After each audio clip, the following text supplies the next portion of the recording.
Apex beat first of all, और सिर्फ आपने एग्जामिनर को एपेक्स बीट शो करना है, ठीक है। सो कानों में मैं नहीं लगाऊंगा स्टेप, क्योंकि आपसे बात करनी है।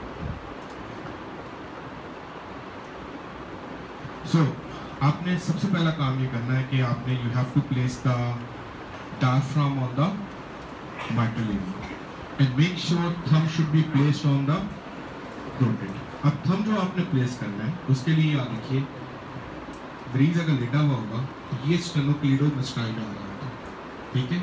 थंब इधर ना हो, स्टेनोक्लीडोमास्टाइड के ऊपर ना हो, मेक श्योर, ठीक है। आपने थंब जाके रखना है यहाँ पर, सीधे बोलेंगे, ठीक है, स्टेनोक्लीडोमास्टाइड से आगे और जो है वो मैंडिबल से नीचे। मेक श्योर कि आपको क्रोटेड फील हो रही है, रोजाना अपनी क्रोटेड को आप फील कर ही सकते हैं, ठीक है। जहाँ पर अपनी क्रोटेड मिलेगी वहीं पे किसी और की भी मिल जाएगी, ठीक है। मेक श्योर कि आपका लेफ्ट थंब यहाँ पर होना चाहिए, ठीक है। अब जनाब सबसे पहले आपने रख दिया माइट्रल एरिया के ऊपर स्टेप। इंच करने से मुराद ये होता है कि इस तरह उठाना है, इस तरह रखना है, इस तरह उठाना है और इस तरह रखना है, ठीक है। और आपने एक्सिला की तरफ जाना है।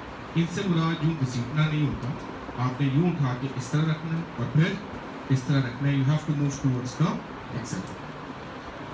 अब जो है वो अगली कमांड आपने ये देनी है कि बराए मेहरबानी थोड़ा सा जो है वो आपको करवट लेना पड़ेगा दूसरी तरफ, ठीक है। मरीज को थोड़ी तरफ थोड़ा सा उसको बस, ठीक है।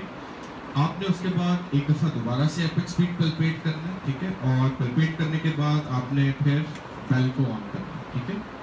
बेल को आपने माइट्रल एरिया के ऊपर रखना है। मरीज को कहना है सांस अंदर लें, बाहर निकालें, रोक लें, सांस लें, डॉट्स ऑन, बराए मेहरबानी सीधे, ठीक है। तो इतना सा काम है जो माइट्रल एरिया के ऊपर है। सबसे पहले डायफ्राम रखो, listen for S1, inch your step towards axilla for the transystolic murmur, left lateral position करवाओ, at end of expiration bell से सुनो फॉर मिड डायस्टोलिक मर्मर, ठीक है। उसके बाद आपने दोबारा से जो है वो डायफ्राम ऑन करना है। जब मरीज सीधा होगा थंब आपने मेक श्योर करना है कि आपका क्रोटेड के ऊपर ही रहेगा। फिर आपने माइट्रल एरिया पे स्टेप रखना है। अब मैंने आपको बताया था कि इसके बाद you have to inch the step towards tricuspid area. तो आपने उठाना है, उठा के आराम से उसे कहाँ पर लाना है, ट्राइकस्पिड एरिया पे। So this is the sternum. तो ये जो लेफ्ट लोअर स्टर्नल एज बनता है ये आपका क्या बनेगा, ट्राइकस्पिड एरिया। यहाँ पर आपने स्टेप करना है। यहाँ पे पहुँच के आपने कहना है कि बराए मेहरबानी सांस अंदर लें, रोक लें, एट एंड ऑफ इंस्पिरेशन आपने सुनना है, सांस लेना है, ठीक है। उसके बाद एओर्टिक 2, इसके बाद पल्मोनरी, ये ट्राइकस्पिड एरिया आ गया, ये एओर्टिक 2 एरिया है, ये आपके पास पल्मोनरी एरिया।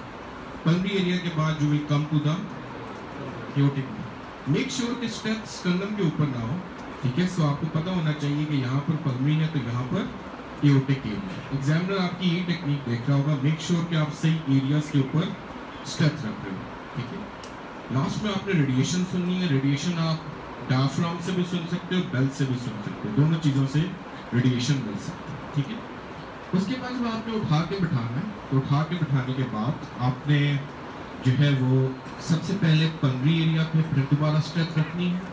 मरीज को आगे की तरफ झुकाना है और कहना है कि गहरा लंबा सांस अंदर लें, रोक लें, सांस बाहर निकालें, रोक लें, ठीक है।